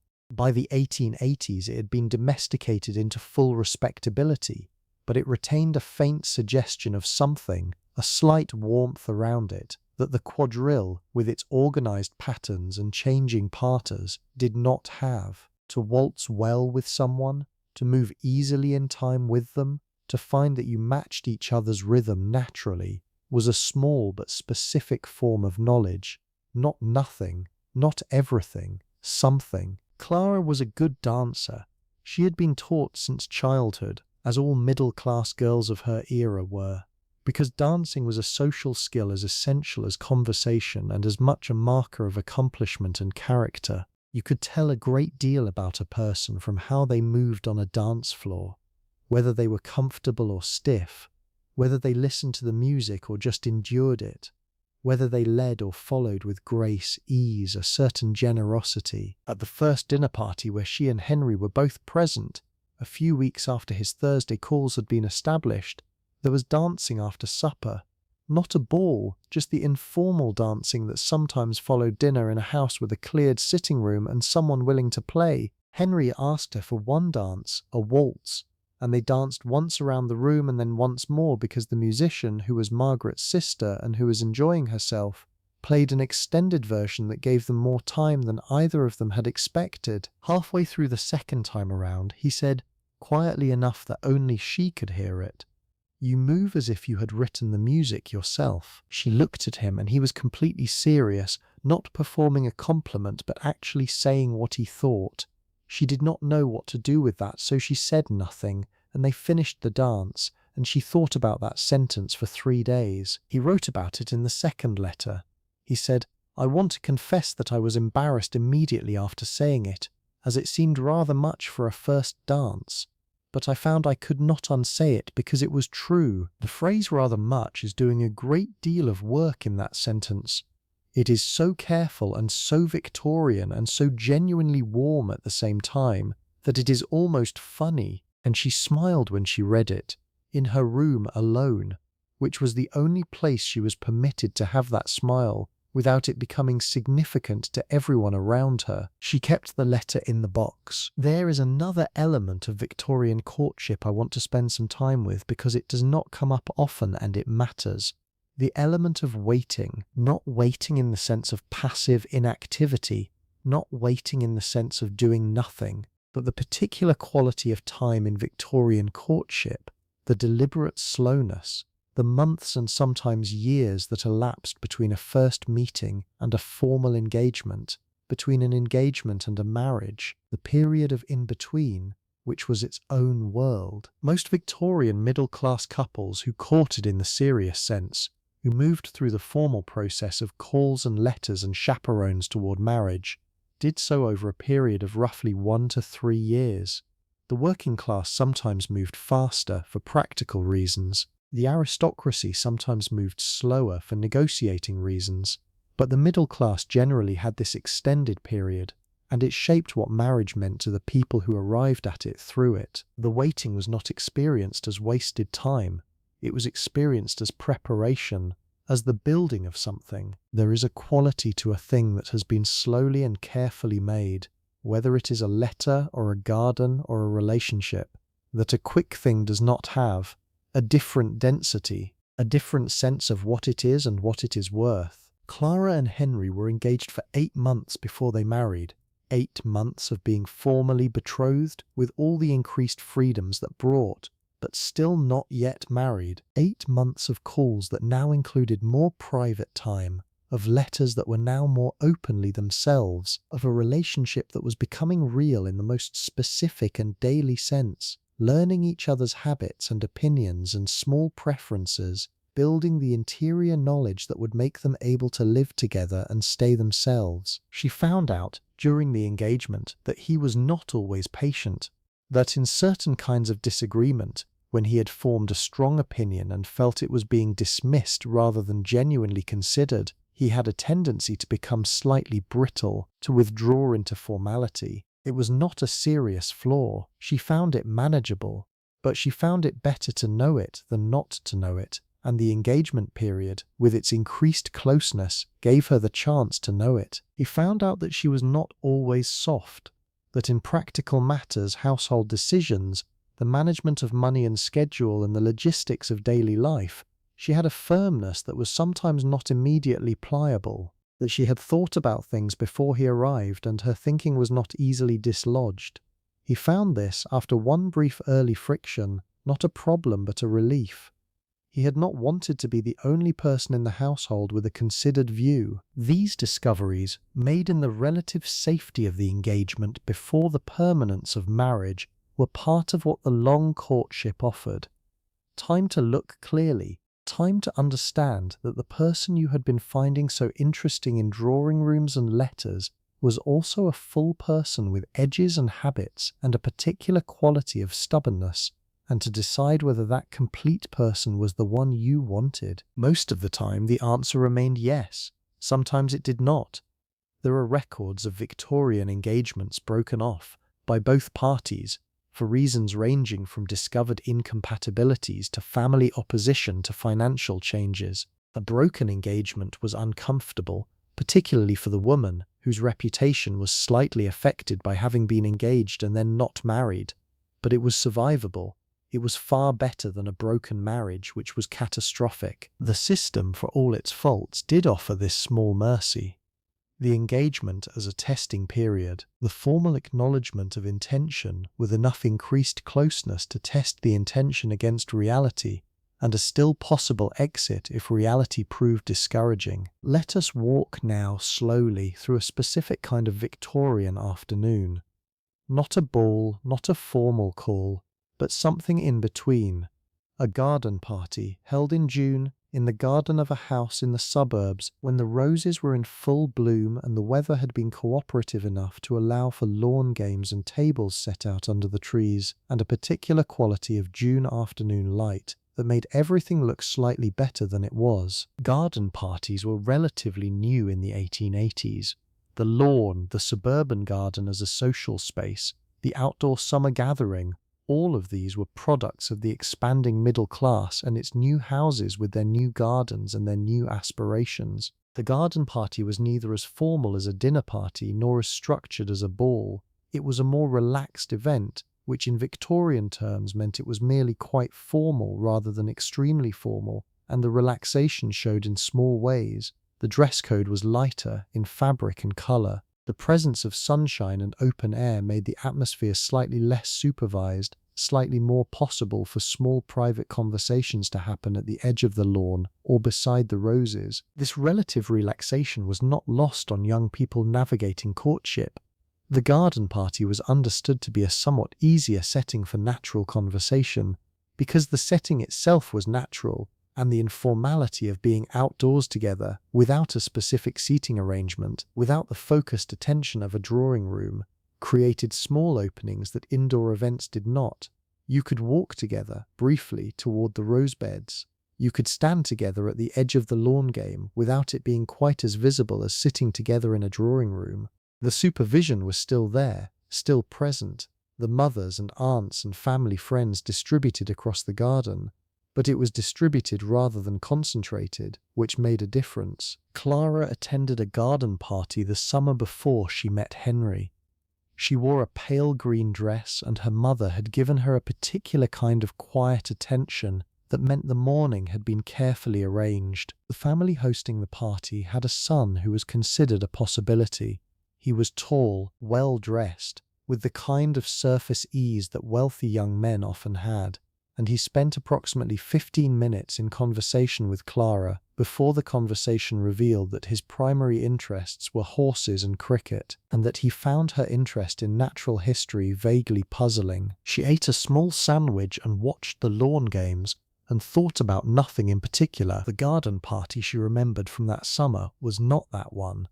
It was a smaller event, later in the season, at the house of a friend of her mother's, where the guest list was intimate enough that conversations had the chance to develop into something. She spoke that afternoon to an older woman, perhaps 60, who had travelled and read and had opinions about everything, and who talked to Clara as if she were a person of full intellectual standing, asking genuine questions and listening to the answers with interest. Clara walked home that evening feeling, in an obscure way, seen. She wrote about that conversation in her journal. Not about any young man, about the woman, about what it felt like to be talked to as if you mattered. I think about that journal entry sometimes, what it tells you about what was missing in Clara's world, what the social architecture around young women actually cost in terms of being known and taken seriously. The conversation at the ball, the drawing room call, the garden party exchange, all of these were built around a specific purpose, the evaluation of the young woman as a potential wife, not as a person with a mind, as a prospect. And even when the evaluation was kind, even when it was conducted with genuine warmth, it was still that. The woman at the late summer garden party had talked to her as if she were not a prospect, as if she were just a person, and that had been apparently extraordinary enough to write down. These are the edges of the Victorian world that I do not want to leave out, even as we sit here in the warm dark together. The places where the charm of it, the rosebuds and the letters and the careful dances, rubs against the reality of what it cost. The young women who were brilliant and had nowhere particular to put their brilliance.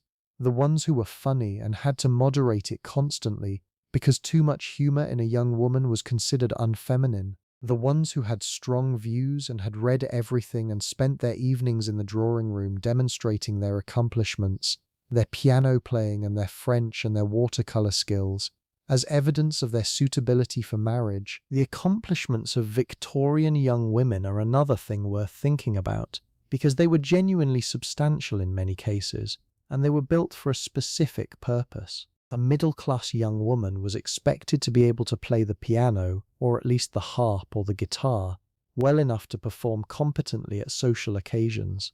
She was expected to sing not necessarily with professional ability, but creditably. She was expected to draw or paint, again not brilliantly but adequately. She was expected to speak some French and possibly Italian or German. She was expected to do fine needlework. She was expected to read well aloud, a specific skill in the Victorian era when reading aloud in the family circle was a regular evening activity. These accomplishments were developed through years of instruction, beginning in childhood, and they represented a real investment of time and effort. A young woman who could play Chopin with genuine feeling, who could converse in French about literature, who could produce a careful watercolour landscape from observation, had worked for that. Those were real skills earned through real practice, and they were primarily marriage credentials. Not completely, not entirely without value in themselves.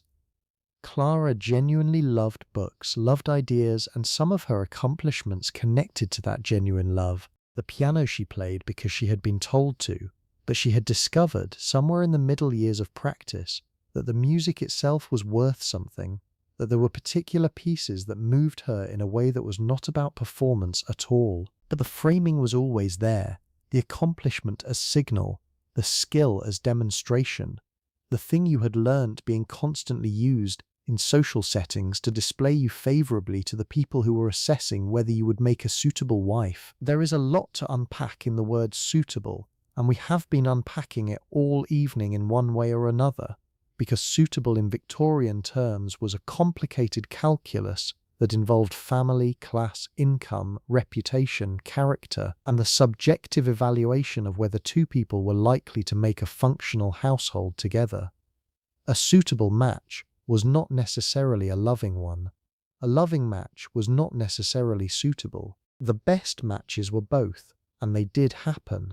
But the word suitable and the word happy were never simply synonymous. What Clara and Henry had in the end was both. They were suitable by every Victorian measure, and they were happy in the particular, imperfect, daily way that long marriages are happy. Not consistently, not without friction, not without the ordinary disappointments of two people trying to share a life, but genuinely, with the warmth and interest and mutual regard that had been built carefully through rosebuds and letters and Thursday afternoons and a walk around a dance floor with his hand at her waist. The night is getting later now. I can feel it in the air of this, the way late nights have their own particular quality, the way everything slows and deepens and the thoughts that have been circling through the evening begin to settle. I want to tell you one more thing about the flowers, not about what they meant in the published dictionaries, but about what they meant in practice, in specific moments, the way meaning actually travels between people. There is an account in a diary from the 1880s, a woman named Harriet, who describes receiving a bouquet from a man she had been hoping would pay her attention. The bouquet contained, among other flowers, a single white camellia. Harriet did not own a flower dictionary. She did not know what a white camellia meant in the official language. She knew only that he had sent it, that it was beautiful, that it was white, and that he had included it deliberately in the arrangement. She went to her sister and asked what it meant. Her sister did not know either. They found a friend who had a copy of a flower guide and looked it up. White camellia, perfected loveliness. Harriet writes, I read that phrase 4 times and then I had to go and sit by the window for a while. That is it. That is the whole entry for that day. She had to go and sit by the window for a while. I find that completely beautiful. The received message, the looking it up, the sitting by the window, the way something small and carefully chosen can go all the way to the centre of a person, perfected loveliness. He had looked that up too before he chose it. He had known what it said. The window was there. The light outside was doing what light does. And Harriet sat in it for a while, feeling whatever she was feeling, which was enough to require a window and some quiet and the particular stillness of a moment when the world has just said something very clear. The roses in Clara's vase are finished now, dried to paper-light husks that she will keep in the box under her writing desk for longer than is strictly necessary. The forget-me-nots are pressed between the pages of the natural history book he sent, at the page where she disagreed with the author and will disagree with him forever, in pencil, in her own handwriting, in the margin. The letters are in the box, all of them in order, from the first formal one to the ones that became themselves, the ones that said what they meant in their own language. The Thursdays are finished now, replaced by a different rhythm, the rhythms of a shared life that is different from courtship in every particular but carries something of it forward. The care, the attention, the willingness to keep learning who the person is. You are somewhere right now in a room in a city or a small town, under whatever kind of sky covers your particular window. The night is doing its work, the long, slow work of rest and darkness and the gradual loosening of the day's grip. The Victorian drawing room is a long way away. The gas lamps are out. The chalk floor of the assembly room has been swept clean. The dance cards are in boxes somewhere, in attics and archives, with the names still penciled in, the programme still listing the waltzes and the polkas and the supper dance. The flowers are pressed in books. The letters are folded in their envelopes, tied with ribbon, placed in drawers that were eventually emptied, and the ribbon and the letters kept anyway for a while because they were evidence. Evidence that someone had sat at a desk on a February evening and chosen their words very carefully and meant them. The world they were written in is gone. Every world passes. That is the simplest and most constant fact of history. The world goes, and the people in it go, and what remains is the trace they leave, the small particular things they kept, the diaries and the letters and the dance cards and the pressed flowers that say, "This is where I was, this is what I felt, this is what mattered enough to keep." They are, in those records, entirely present, not distant, not historical, not separated from us by their high collars and their gaslit parlours and their drawing room rules, just human, waiting for something, finding it, losing their breath slightly when the right letter arrived or the right word was said on a dance floor, or a white camellia arrived with a meaning they had to look up. Sitting by the window for a while, we are not so different. We are, underneath whatever century we live in, the same creatures who sit by windows when something has reached us, who keep the letters, the messages, the small evidence of being seen, who send our own signals in our own language and hold our breath waiting for an answer. The room is warm. Your breath is slow. The night has come all the way in now, the deep good dark of it, the part that is simply rest. Put the Victorian drawing room down gently. Put down the dance card and the flower dictionary and the careful letter with its very much that she decided to keep. Put them all down. The only thing required of you now is this: the warmth of the room, the quiet, the particular ease of a late night after a long and interesting evening. Clara kept the forget-me-nots between the pages of the natural history book until the pages themselves were old. The book is probably somewhere still, in some archive or attic or second-hand shop, with the pages still faintly stained from the pressed petals, the flowers themselves long gone to dust, the message they carried dissolved into the paper. Do not forget me. She did not. He did not. The night held them as it holds everything, with the same vast and indifferent and somehow tender impermanence. It holds you too now, here in your room, in your particular night. The same darkness that was over London in 1882 is the same darkness, more or less, that is over you now. The stars don't change much on a human timescale. The dark is the dark. Let it be. Let it hold you. The drawing room doors are closed. The musicians have packed away their instruments. The last carriage has gone down the street. Sleep well, and thank you for being here tonight at Sleepy Old World, in the parlours and the garden parties and the letterboxes of 1882. The candle is out, the night is full, and somewhere very far away in time and very close in everything that matters, a young woman is sitting by her window in the thin cold of a February evening, and in a few weeks she is going to meet someone who listens, and the whole long, careful, beautiful machinery of it is about to begin. It always begins. It is always beginning somewhere. That is enough. That is more than enough. Sleep. One more thing. Just one more, and then we are done. There is a detail I have been carrying through this whole evening and have not yet set down in the right place, and I think the right place is here, at the very end, when the lights are down and the room is quiet and you are very nearly gone. In the Victorian era, it was considered correct, when writing a love letter, to seal it with wax of a specific colour. Red wax meant love. Black wax was for mourning and official correspondence. Plain white was neutral, everyday, for practical matters. But there was one other colour, less commonly known and rarely mentioned in the etiquette guides: blue wax. The colour used when you were writing to someone you were deeply uncertain about, when you did not know yet what the letter was, whether it was a beginning or an ending, or simply the reaching out of a hand into the dark and hoping someone would take it. Blue wax. The colour of uncertainty held gently. I think that is rather the most honest colour, the most human one. Hold it with you as you fall asleep, the blue wax drying on the folded paper, the letter sealed and ready and not yet sent, the full weight of the not yet and all the specific possible futures it contains, resting quietly in the palm of a hand in a drawing room 140 years away, and no distance at all. Good night.